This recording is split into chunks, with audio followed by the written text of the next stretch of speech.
وحبيب ربنا مصطفى مجتبى لواء الحمد بيده يوم القيامة سيد الأولين والآخرين إمام المرسلين رسول رب العالمين بشيرا ونذيرا داعيا إلى الله رحمة للعالمين شفيع المذنبين حريص بالمؤمنين رؤوف رحيم صلى الله عليه وعلى آله وأصحابه وأتباعه عدد خلق الله وزنة عرشه ومداد كلمته أما بعد فأعوذ بالله من الشيطان الرجيم إنما يعمر مساجد الله من آمن وأقام الصلاة وآتى الزكاة ولم يخشى إلا الله وقال رسول الله صلى الله عليه وسلم عن الله تبارك وتعالى المساجد بيتي من زار بيتي وجب على المسرور أن يكرم الزائر وقال صلى الله عليه وسلم من ألف المسجد ألفه الله أو كما قال عليه الصلاة والسلام সম্মানিত উপস্থিতি কোরআন হাদিস থেকে যতটুকুই তেলাওয়াত করলাম আশা রাখি একই সঙ্গে রেখে কিছু কথা রাখবো কিন্তু অনুরোধ থাকবে সকলের কাছে যত বেশি মনোযোগ দিয়া কথাগুলো শুনতে পারে যত বেশি মনোযোগ দিতে পারে কেননা আল্লাহর হুকুম হলো ফাসতামিউ খুব মনোযোগ দিয়ে শুনো দ্বিতীয় পরিবেশটাকে নীরব এবং নড়াচড়াহীন রাখা এটাও আল্লাহর আদেশ আনসিতু বিলকুল চুপচাপ আওয়াজ তাইলেই কিন্তু কথাগুলো আমাদের দিলে কাটবে দিলের ভিতরে সঞ্চিত হবে আমল করা সহজ হবে না যে জিনিস দিলে দেখা যায় ওটা করা মানুষের জন্য সহজ হয়ে প্রমাণ নিলে বহুত দিতে পারে নাইলে বৎসরে দুই চার 20 জন কোনদিন সমুদ্রে জাম দিত না প্রতি বছর 2, 4, 20, 25, 30, 50 জন ইউরোপে যাওয়ার জন্য লিবিয়ার রাস্তায় সমুদ্রের ভিতরে জাম দিতেছে আর এটা কোনো লুকানো না ছুপানো না ঢাকা না প্রকাশ্য মিডিয়ায় আসতেছে তারপরও যে দেখবেন শত শত লিবিয়ায় অপেক্ষা করতেছে কেননা দিলে দেখা গেছে ইউরোপ চাইতে পারলেই সাকসেস কিছু একটা হয়ে যাবে এই জন্য সহজ হয়ে গেছে আর বাংলার একটা প্রবাদ বাক্য যদি শুনেন তাহলে আর একটু বুঝে আসতে পারে যদি তাকে বন্ধুর মন নদী পানিতে কতক্ষণ তো দিলে গাত্রে আমল করা সহজ হয় যা হোক একটা প্রশ্ন আমাদের মাথায় স্বাভাবিকভাবে আসা স্বাভাবিকভাবে একটা প্রশ্ন আমাদের মাথায় আসতে পারে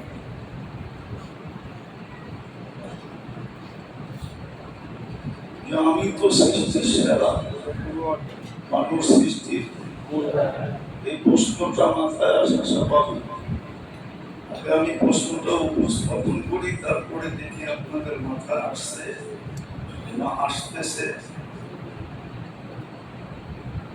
মানুষ কি সৃষ্টির সেরা? কয়দিকে সেরা বলেন না? সর্বদিকে সেরা, ঠিক না? হ্যাঁ? মানুষ সৃষ্টির ভিতরে সর্বদিকে, মানুষের সৃষ্টির ভিতরে মানুষের তুলনা হয় না। আছে নাকি মানুষের তুলনা? কেউ মানুষের প্রতিদ্বন্দ্বী কেউ নেই, মানুষের সাথে কারো তুলনা করা যায় না, মানুষ সৃষ্টির সেরা। কিন্তু প্রশ্ন হলো এই মানুষটা নিশ্চয় জমিনে আসে কেন? আমাদের জন্মটা যদি দেখি বিলকুল নিশ্চয়, আমাদের মতো অসহায় কেউ জমিনে পা রাখে না। মনে হয় বোঝেন না? আমি সৃষ্টির সেরা, উচিত তো ছিল আমি কমপ্লিট হয়ে জমিনে পা রাখবো, কিন্তু আমি রাখি বিলকুল নিশ্চয়, নিশ্চয় আমি জমিনে পা রাখছি। শ্রেষ্ঠত্বের দিকে দেখলে প্রশ্ন আসে, আমি কেন নিশ্চয়?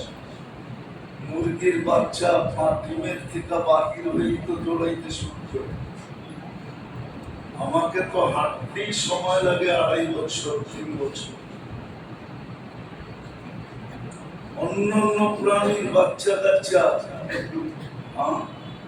সকালে হলো গরুর বাচ্চা উপরেই দৌড়াইতেছে, ঠিক না? তো আমি তো সৃষ্টির সেরা,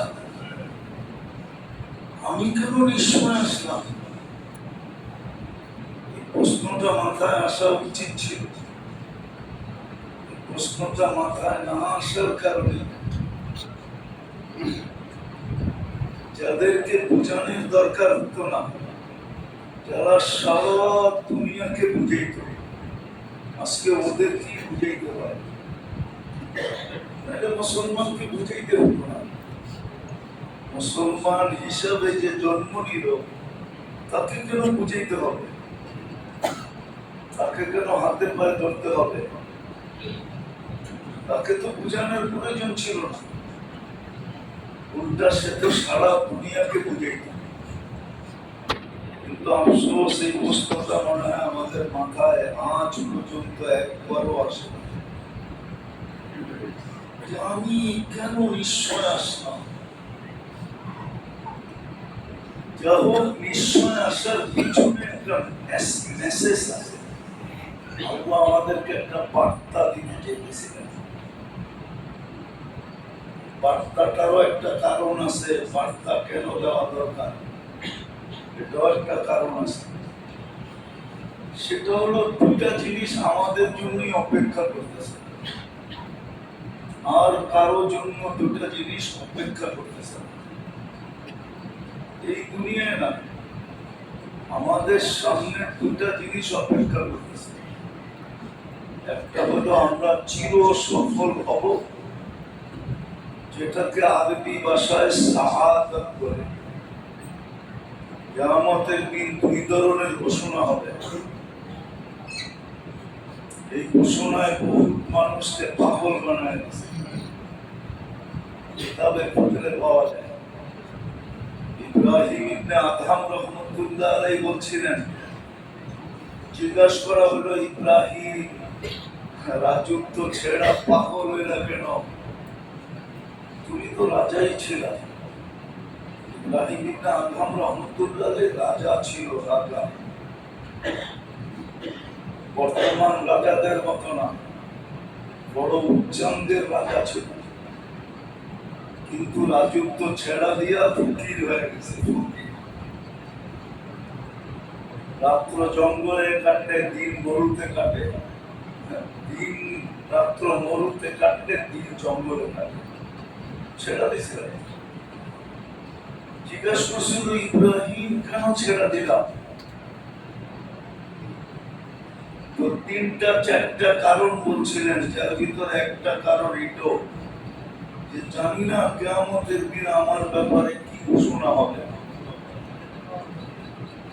সাইদা ফুলান কোনো ফুলান ঘোষণা হবে না খাসিরা ফুলান কোনো ফুলান, অমুকের ছেলে অমুক সফলতা অর্জন করছে এই ঘোষণাটা হবে না অমুকের ছেলে অমুক অসফলতা অর্জন করছে এই ঘোষণাটা হবে?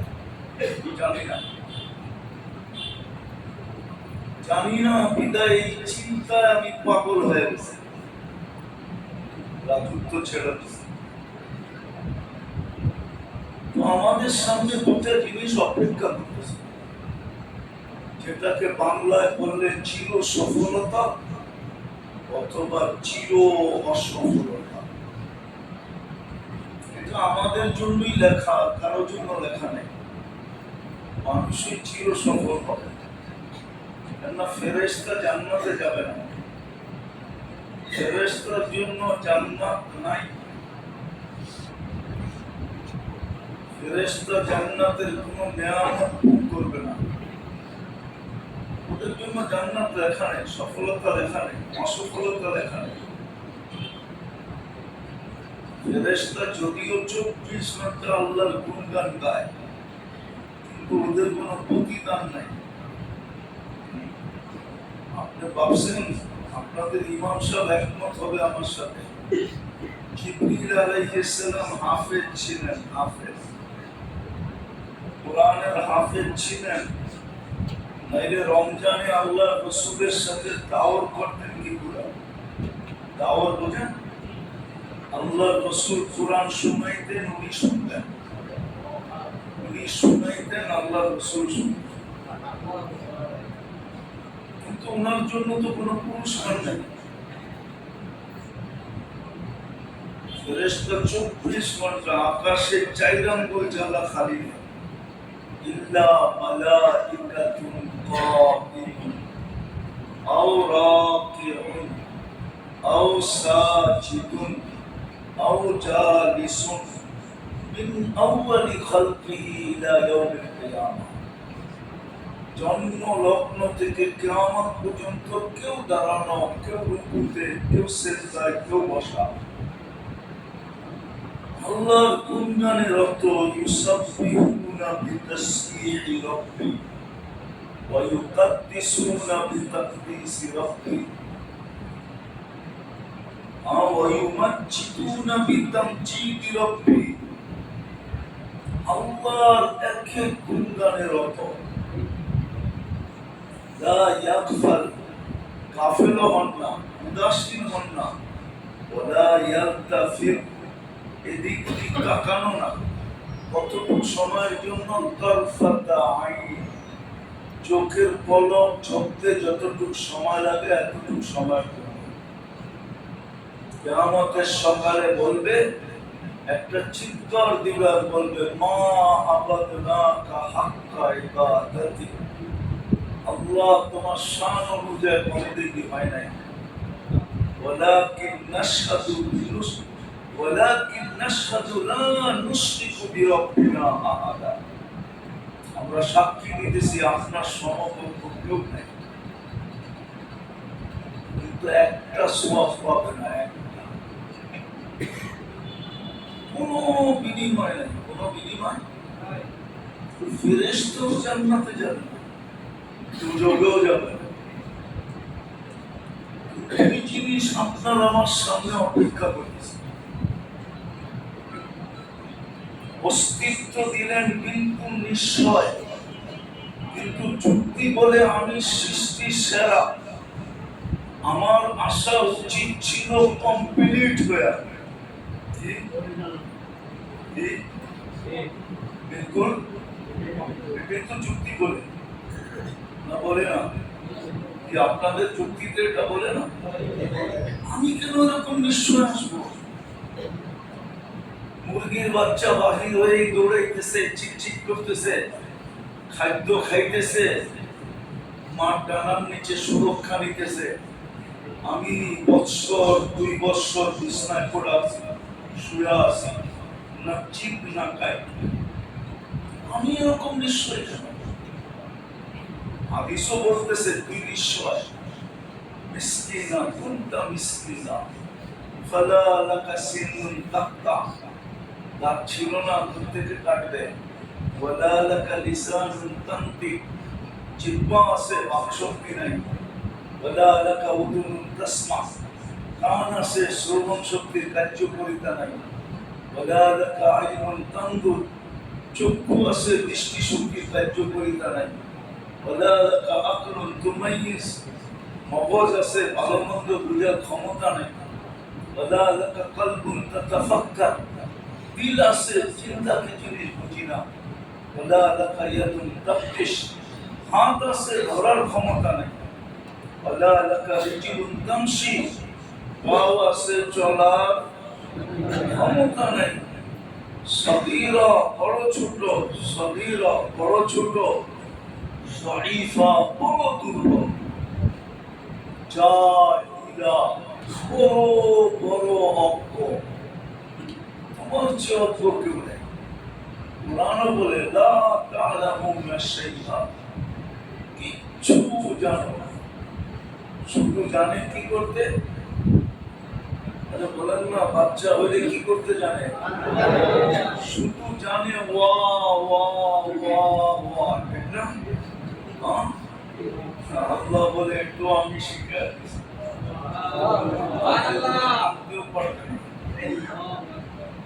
হয়ে যাবে। শুকরিয়া তো আদায় করেন না যে বাচ্চা ঘরে কাঁদতে পারতেছে না, কাঁদলে কিন্তু 1 কোটি টাকা দিয়ে কাঁদাইতে হবে। বিশ্বাস হয় না? স্কয়ারে ফোন নেন, স্কয়ারে যে আমার বাচ্চা হয়েছে 5 দিন কাঁদে না, স্কয়ারে বলবে নিয়ে আসো, সাথে একটু বলে দিবেন কয়টা প্যাকেট করে দিবেন, কয়টা প্যাকেট, কয়টা কাঠি নিয়ে যাবেন, একটু বলে দিবেন। আমি তাহকিক করে বলতেছি, এখানে ডাক্তারও আছে, ওদের ওনাকে জিজ্ঞেস করে যে কাদাইতে হলে কয় টাকা লাগে। ও ডাক্তার সাহেব বলেছেন কেন, কয় টাকা লাগে কাদাইতে? 2-4-5 লাখ টাকার নিচে আপনি কাদাইতে পারবেন না। আল্লাহ বলে কান্নাটাও আমি শিখাই দিচ্ছি। কান্না শিখাইছি। এই জন্য বাচ্চা হইলে, সিজারে যদি বাচ্চা হয় বা হাসপাতালে, ডাক্তাররা বাচ্চাটাকে উল্টা করে পায়ে ধরে উল্টা করে একটা ঝাঁকি দেয়, ঝাঁকি দিলেই বাচ্চা ওয়া করে ওঠে। ডাক্তাররা সবাই হাইসা ওঠে, ওকে ওকে ওকে, ঠিক আছে। কান্নাটা কে দিছে? কান্না দেয় না, জাদু দিছে, জাদু। আপনি কান্না দেখতেছেন, আল্লাহ বললে এটা কান্না না, এটা হলো জাদুর কাঠি। ফালাম্মা বাকাইতা সাআ ইলাইকা জামিয়া, কান্না সুর তুলতে দেরি, সবাই ওর দিকে দৌড়াইতে দেরি করে। এটা হলো আকর্ষণের জিনিস, জাদু। এমিলিনের বাসি সব দৌড়াইতেছে। আল্লাহ রাসূল ফাতেমা রাদিয়াল্লাহু তাআলা আনহাকে বলছেন, ফাতেমা হাসান হাসানকে কাঁদায়ও না, এদের কান্নার আওয়াজ শুনলে আমি আর শুনতে পারি।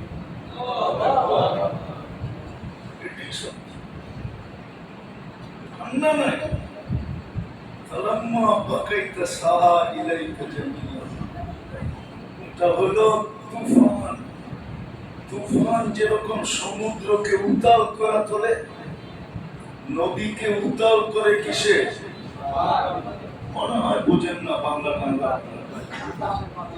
বাতাসের তুফানে নদীকে কি করে? সমুদ্রকে উতাল করে। ঠিক বাচ্চার কান্না মা বাবার ভালোবাসাকে উতাল করে। আল্লাহ ভালোবাসার জাল বিনা দিছে, কিন্তু আল্লাহ বলছে জাআলতু লাকা হানানা, তোর জন্য আমি মা বাবার দিলের ভিতরে ভালোবাসার সমুদ্র প্রবাহিত করছি। কিন্তু এখানে ঢেউ উঠবে কি করে? কান্নাটাকে তুফান বানায় দিছে। যখনই কান্না করে ওইখানে ভালোবাসার সমুদ্রের তরঙ্গ ওঠে আর সব দৌড়ে চলে আসে। তো যেটা বুঝাইতেছিলাম নাড়াচাড়া, যেটা বুঝাইতেছিলাম দুটা জিনিস আমাদের সামনে। এই জন্যই আমরা নিশ্চয় দুনিয়াতে আসি, এই জন্যই আমরা নিশ্চয় দুনিয়াতে আসি। আল্লাহ একটা মেসেজ আমাদেরকে দেন, বার্তা দেন, একটা বার্তা দেন তোমার সামনে দুটা সমস্যা, আবার দ্বিতীয়টা যোগ করতে পারেন দুনিয়া, যেটার ভিতরে আছো এটাও। যদি সব কিছুর সমাধান চাও তাহলে এটা ভালো মতে দিলে দেখা নাও, আল্লাহ পাওয়া ব্যতীত এটার সমাধান আর কোথাও নেই। আল্লাহ পাওয়া, আল্লাহ পাইতে হবে, আল্লাহর সাথে সম্পর্ক হইতে হবে। যখন আল্লাহ পাবে, আল্লাহর সাথে সম্পর্ক হবে, তখন সব সমস্যার সমাধান হয়ে যাবে, সমগ্র শূন্যতা দূর হয়ে যাবে, সমস্ত পাওনা একবারে পেয়ে যাবে। হাদিসে ইঙ্গিত আছে, ইশারা আছে, ওয়াজাদতানি ওয়াজাদতা কুল্লা শাই। আমাকে পাইলে সব তোমার হাতে উঠে যাবে।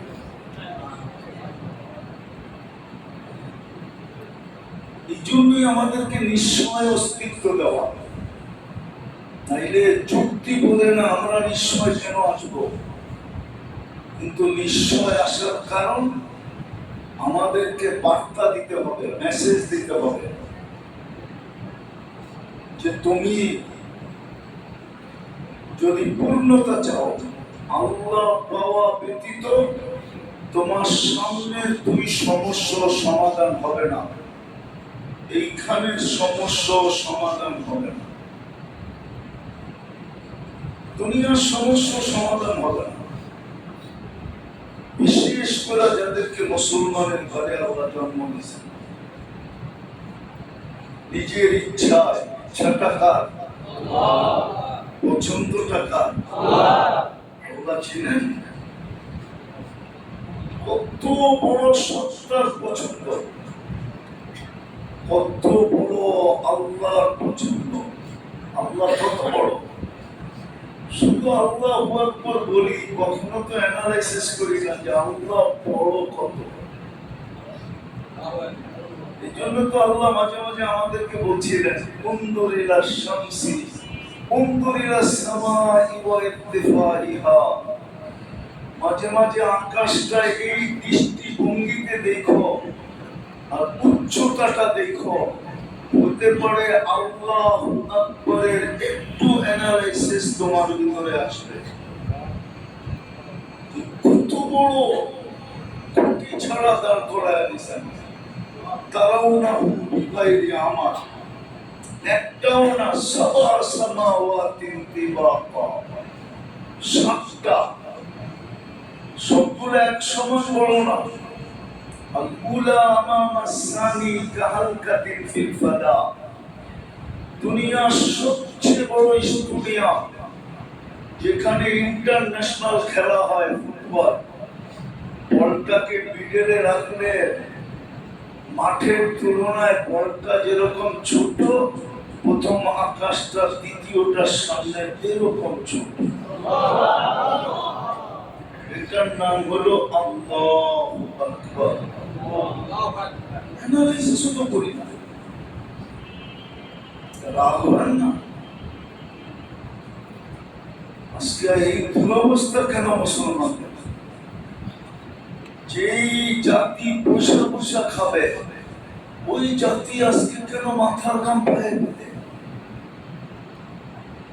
এই জাতির সাথে তো আল্লাহর অঙ্গীকার ছিল, রিজকুন কারীম, ফালাহুম রিজকুন। আপনাদের ইমাম সাহেব হাফেজ ও জিজ্ঞাসা করেন কোরআনে আছে না নাই? ফালাহুম রিজকুন কারীম, এই জাতির সাথে তো বসায়া খাওয়ানোর অঙ্গীকার ছিল, জাতি বসা বসা খাবে। কেননা এই উম্মতের দিক দিয়ে দেখলেও হিরো, হিরো না? কোথায় পেয়েছেন? কুনতুম খায়রা উম্মাহ, কুরআন বলে উম্মতের ভিতরে এই উম্মত হলো কি? হিরো। এই উম্মতের সামনে সমস্ত উম্মত কি জিরো। এই উম্মত তো হিরো উম্মত। উম্মতের দিক দিয়ে দেখেন হিরো, নবীর দিক দিয়ে দেখেন কি কি হিরো, ঠিক না? কত বড় নবী!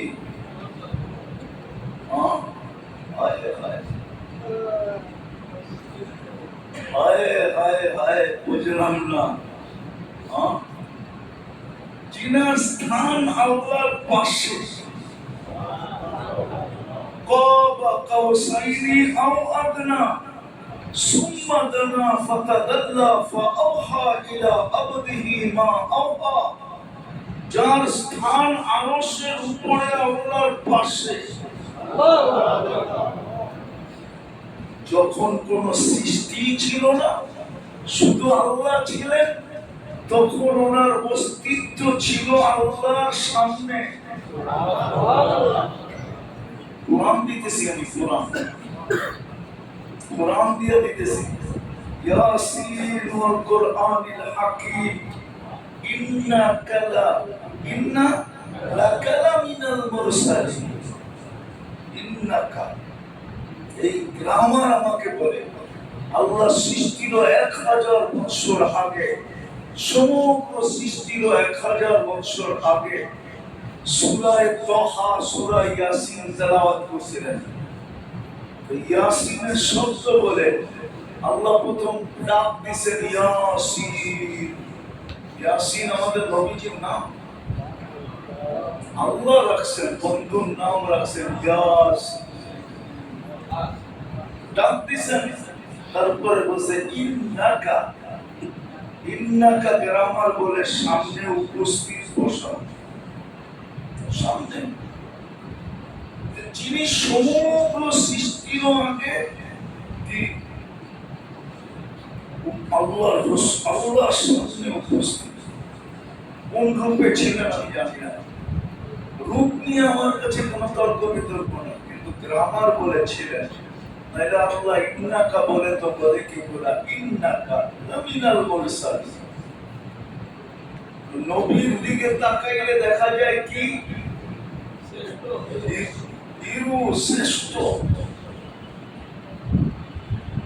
কিতাবের দিকে যদি তাকান তারপরে হিরো, সবাইকে কিতাব দিছে আর আপনাকে কালাম উঠায়া দিয়া দিছে। কিতাবের ভিতরে কালামের ভিতরে পার্থক্য আছে। হুজুরদের জিজ্ঞাসা করে সব উম্মতকে আল্লাহ কিতাব দিছেন, 3টা কিতাব দিছেন, কিতাব, কিন্তু কালাম না। আমাদেরটা কালাম। আর কালাম আল্লাহ। আপনি পড়তেছেন না আল্লাহ আপনার সাথে কথা বলতেছেন? আপনি কোরআন পড়তেছেন, আপনি কি পড়তেছেন না আল্লাহ আপনার সাথে কথা বলতেছেন? এটার নাম হলো কালাম। আপনার কেন এই দুরবস্থা হবে? আমি 3টা দেখাইলাম, 300 দেখান যায়, 300, কিন্তু শুধু আমি 3টা দেখাইলাম। আপনি উম্মত হিসাবে হিরো, বাকি উম্মত আপনার সামনে। আরেকটা দেখাবো কোরআন থেকে। শুহাদা আলান নাস,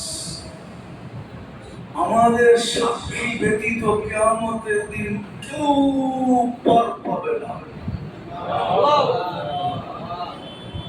আমরা সাক্ষী দিব তো পার পাবে না। আমরা পক্ষে হব তো পার, আমরা বিরুদ্ধে চলে যাব তো ফেঁসা যাবে। বুখারী শরীফ আছে, একটা দিয়ে বুঝেছে। নূহ আলাইহিস সালামের উম্মত দিয়ে বুখারীতে লেখা আছে, বাপ একটা টিকলেই হয়। বুঝের মানুষ হলে অল্পতেই বুঝে, নাহলে সারা রাত্র বুঝে না। বাংলা একটা প্রবাদ বাক্য আছে, হ্যাঁ কি মিনা বুঝের হলে মিনারা দেখেই বুঝবে, আর যদি বুঝের না হয়, ও না বুঝের হলে ইশারাই বুঝবে, আর যদি বুঝের না হয় তো মিনারা দেখলেও বুঝবে না। মিনার চিনেন? মসজিদে কি থাকে? বুদ্ধিমান হলে ইশারাই বুঝবে, আর যদি বুদ্ধিমান না হয় ওরা মিনারা দেখাইলেও বুঝবে না। এটা আবার কিসের মিনারা? 10টা প্রশ্ন করবে, তো একটা দিয়ে আল্লাহ আমাদেরকে বুঝাইতে চেয়েছিলেন, এই দিক দিয়েও আমরা হিরো। আজকে ওই উম্মতের এই দুর্দশা কেন হবে? অঙ্গীকার তো ছিল তোমাদেরকে বসা বসা পাবো, বসায়া বসায়া পাবো। আরেক হাদিসে আছে, ইয়ারযুকু কামা ইয়ারযুকু তাইর, পাখির মতো তোমাদেরকে পাবো। তাবদু খিমাসান তারু দানা, সকালে খালি পেট বাহির হয় পাখি, বিকালে পেট ভরা ফিরে আসে।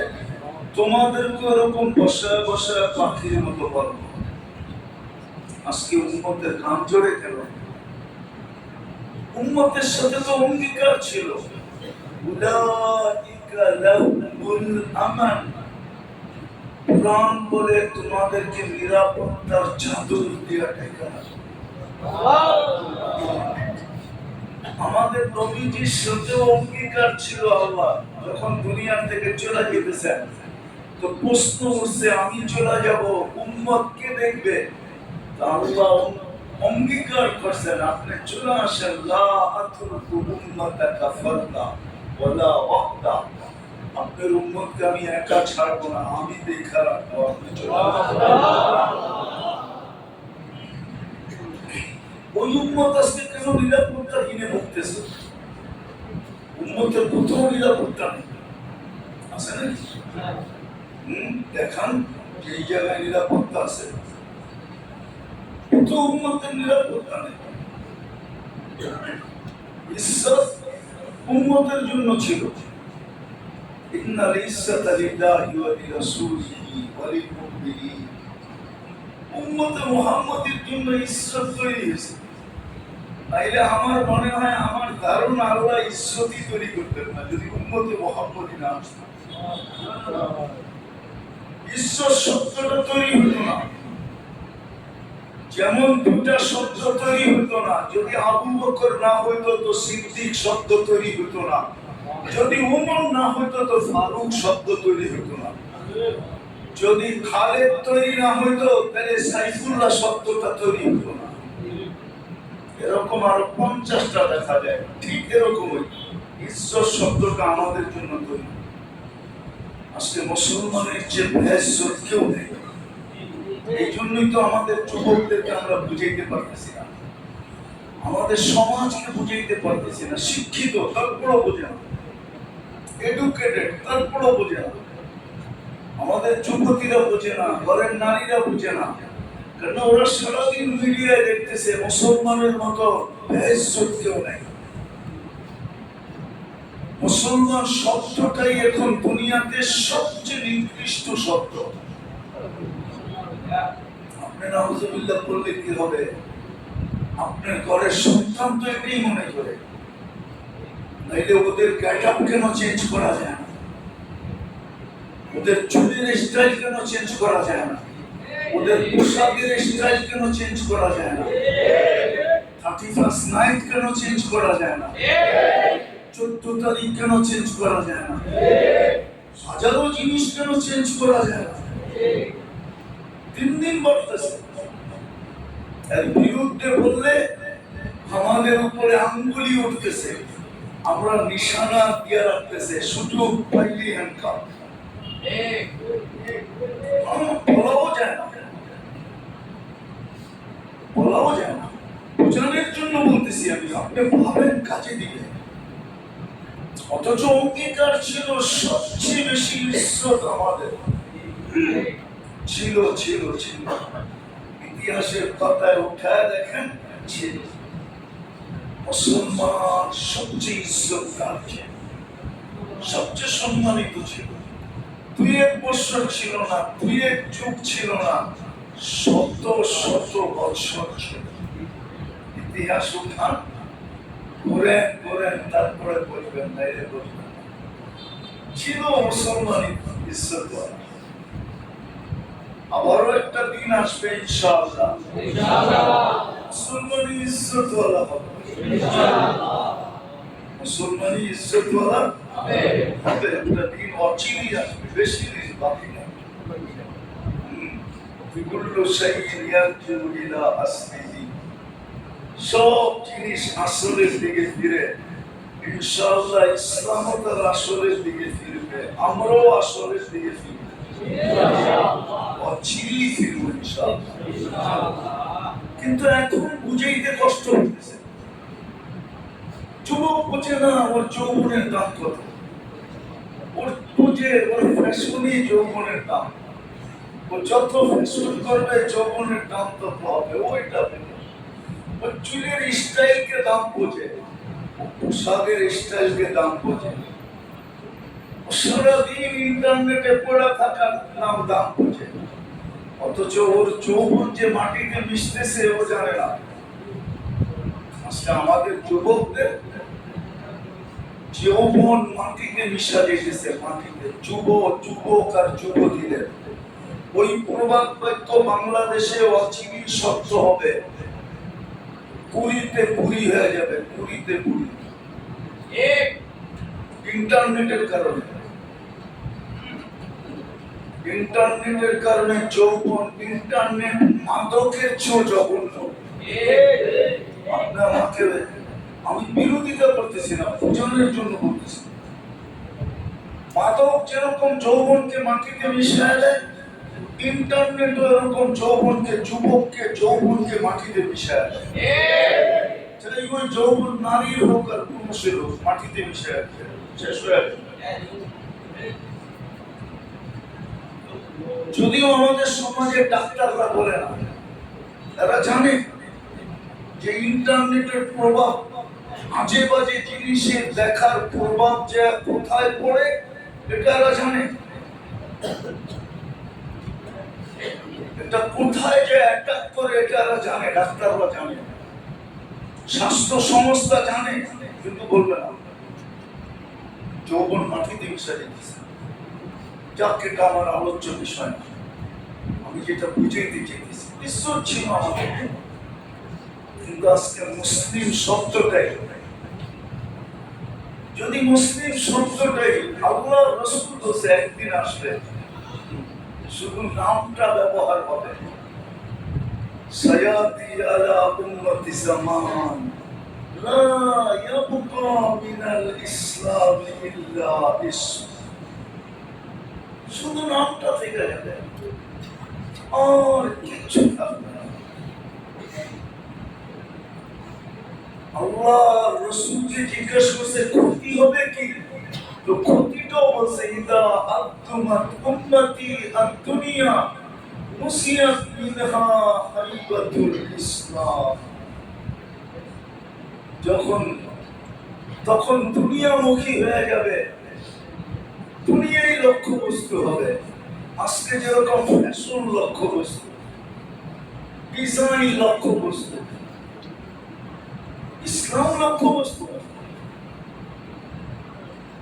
যেটাকে বলে পশ্চিমা কালচার এখন লক্ষ্যবস্তু। ও মেরে দোস্ত, আমার কথা তো মানবেন না, যদি আমি চোখে দেখা বলতেছি, কোন মিডিয়ায় পড়া না। আল্লাহ আমাকে দুনিয়া ঘুরাইছে, এখনো ঘুরাইতেছে।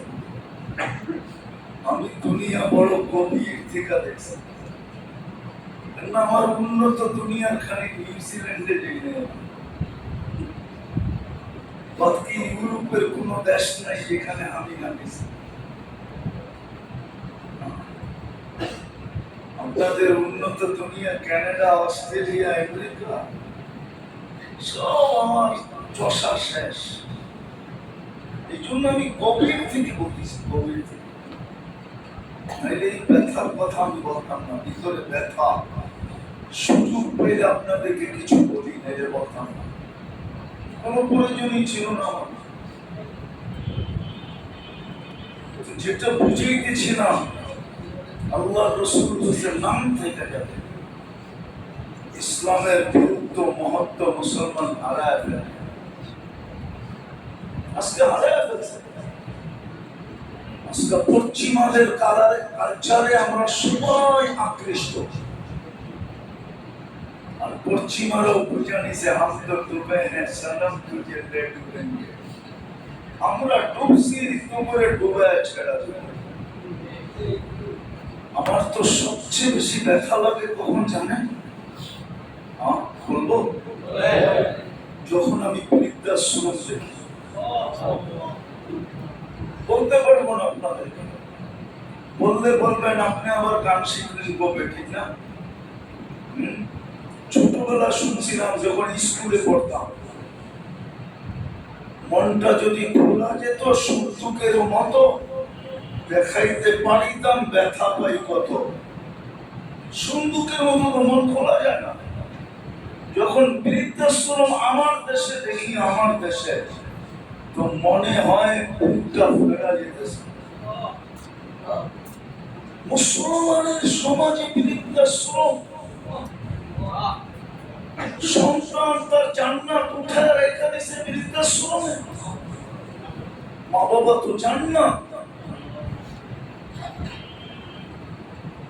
শাফি রহমতুল্লাহ তো ডেলি রাত্রে পাও টিপা টিপা মাকে ঘুম পড়াইতেন, আর খুশিতে পায়ের তালুতে চুমা দিতেন, আর মা খেপা গেলে বলতেন আমি তোমার পায়ে চুমা দিই না, আমি তো জান্নাতে চুমা দিয়েছি। ও মুসলিম সমাজ, মুসলিম সমাজে বৃদ্ধাশ্রম, মুসলিম সন্তান উঠায় রেখা দিয়েছে জান্নাতকে বৃদ্ধাশ্রমে। মাকে উঠায় রেখা দিয়েছে, বাবাকে উঠায় রেখা দিয়েছে। আমার জীবনের কাহিনী বলতেছি, জীবনের। ছেলে মাকে পিঠে নিয়ে তওয়াফ করতেছে, জিজ্ঞাসা করা হয়েছে এই প্রযুক্তির যুগে কেন তুই পিঠে নিয়ে তওয়াফ করতেছিস? শুধু তওয়াফ করবো না, সাইও করবো। সাই আপনি হজে গেলে বুঝবেন, সাফা মারওয়া দৌড়ানো। বলে ওটাও করবো, বলে প্রযুক্তির যুগ, শত শত হুইল চেয়ার রাখা আছে হেরেমে, আবার ইলেকট্রনিক হুইল চেয়ারও আছে, তুই কেন পিঠে নিয়ে করতেছিস? মাও তো 10 মাস পেটে নিছে, আমি একটু পিঠে নিয়ে অনুভূতি নেই না যে মা 10 মাস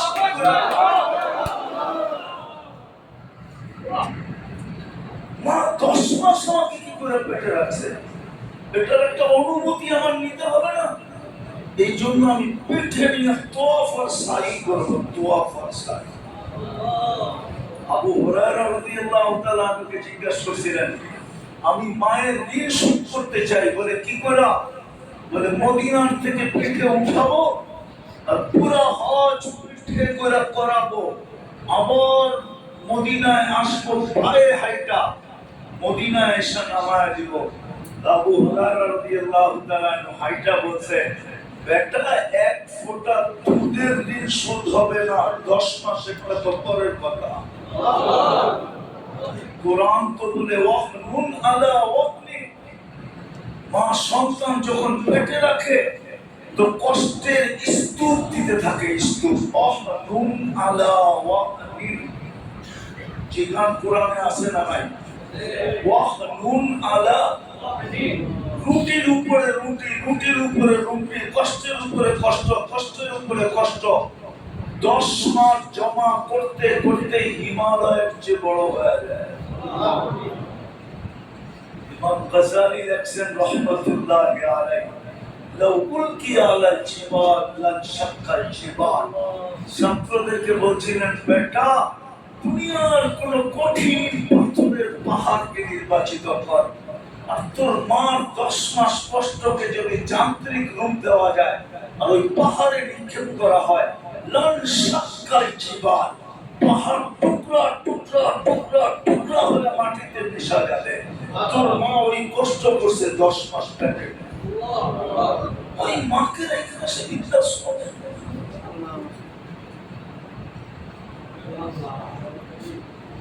রাগ হয়ে যাবেন বলবো বলবো যারা চাকরিজীবী, চাই প্রাইভেট করেন আর সরকারি করেন, প্রত্যেকের উপরই তো একজন না একজন থাকে, ঠিক না?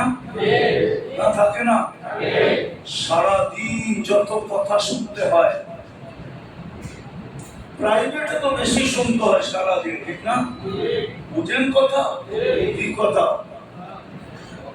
সারাদিন 19 থেকে 20 মিনিট কটু কথা শুনতে হয়, ঠিক না? না শুনতে হয় না? বসের বড় বড় চোখ দেখতে হয়, ঠিক না? বাবা সারা বছর সারা জীবন এটা বরদাস্ত করছে, সয়া নিছে। তার মানব, তার ভিতরে যে একটা আমিত্ব ছিল বা পার্সোনালিটি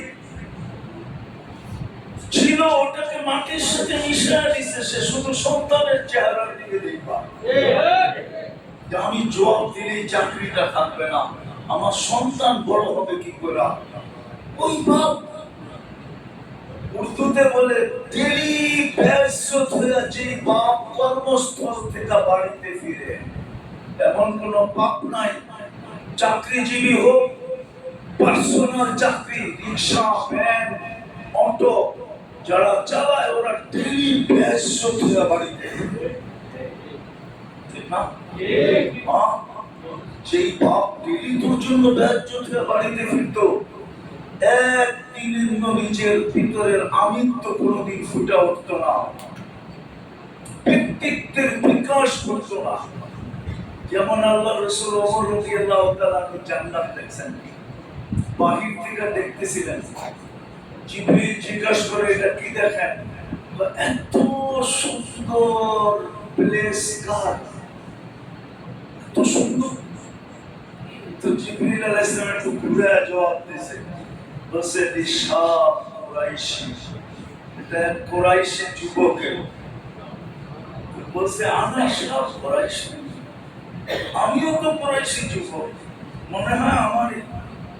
ছুটে গেছেন, দরজা দিয়ে ঢুকবেন, পাও দিবেন, ওইখানে জিবরিল আলাইহিস সালাম বলছে, ওমর আপনার না ওমরের। আত্মমর্যাদার কথা মনে হচ্ছে, ওমর বড় আত্মমর্যাদাশীল, উনি না দেখার আগে আমি দেখি কি করে। একদিন তো দেখবোই, জান্নাতে যখন আসবো তো আমাকে তো একদিন না একদিন দাওয়াত খাওয়াবে, ঠিক না? কি খাওয়াবে না? হইতে পারে ওমর রাদিয়াল্লাহু তাআলা জান্নাতে রাসূলুল্লাহ সাল্লাল্লাহু আলাইহি ওয়াসাল্লামকে দাওয়াত খাবে না, খাওয়াবে না, এটা হইতে পারে না? তো পাও বাহির করে নিয়ে আসা দুনিয়ায় বলছেন, দেখছিলাম জান্নাতটা, মনটা বড় আকৃষ্ট হয়েছিল, ঢুকতেও চাইছিলাম, কিন্তু তোমার আত্মমর্যাদার কথা মনে হচ্ছে, তা চোখ দিয়ে ভাঙি বাইতে শুরু বলছে, আপনার উপরও আত্মমর্যাদা দেখাইতে পারি, আপনার কারণেই তো জান্নাতটা পেলাম, আপনার উপর আত্মমর্যাদা দেখাই কি করে? একটু বেডরুমটা দেখে আসতেন, আল্লাহ কেমন মনে তো। সমস্ত মা বাবা 24 ঘন্টা 30 দিন 365 দিন নিজের আত্মমর্যাদাকে মানুষের সাথে বিলীন করে সন্তানকে মানুষ বানাইছে। ওই সন্তান বাবাকে বৃদ্ধাশ্রম, পুরো ব্যথা লাগে। আমি তো আগে দেখতাম 2008 আগে বাংলাদেশে বৃদ্ধাশ্রম হয় নাই, হইলো 2000-এর দশকে হয়েছে। 2008 বাংলাদেশে কোনো বৃদ্ধাশ্রম ছিল না। আমি তো আগে বিদেশে দেখতাম বৃদ্ধাশ্রম, দেখতাম আর চোখের পানি ঝরাইতাম আর বলতাম আলহামদুলিল্লাহ। এখনো তো মুসলমান সন্তান নামাজ না পড়লে কি হবে, রোজা না রাখলে কি হবে, হজ না করলে কি হবে, ইসলাম পুরা না মানলে কি হবে? এখনো তো মা বাবাকে পারে, এটা ভাবতাম। এখনো তো নিজের জান্নাতকে বুকের থেকে পৃথক করতে চায় না, ঘরের থেকে দূরে সরাইতে চায় না। কিন্তু যেদিন দেখলাম বৃদ্ধাশ্রম, আমার আশা আকাঙ্ক্ষা সব ভেঙে গেল, আর দিল টুকরা টুকরা হয়ে গেল। এখন যখন দেখি এমনকি গ্রামগঞ্জেও বৃদ্ধাশ্রম আছে, গাজীপুরের দিকে যখন দেখি বৃদ্ধাশ্রম, পাগলের মতো ভিতরে ফেটে যায় সব। মুসলমান, যাক আমি কথা শেষ থেকে নিয়ে আসি। আল্লাহ আমাদেরকে নিশ্চয় এই জন্য অস্তিত্ব দিচ্ছেন, আমাদের সামনে দুটা সমস্যা। আমাদের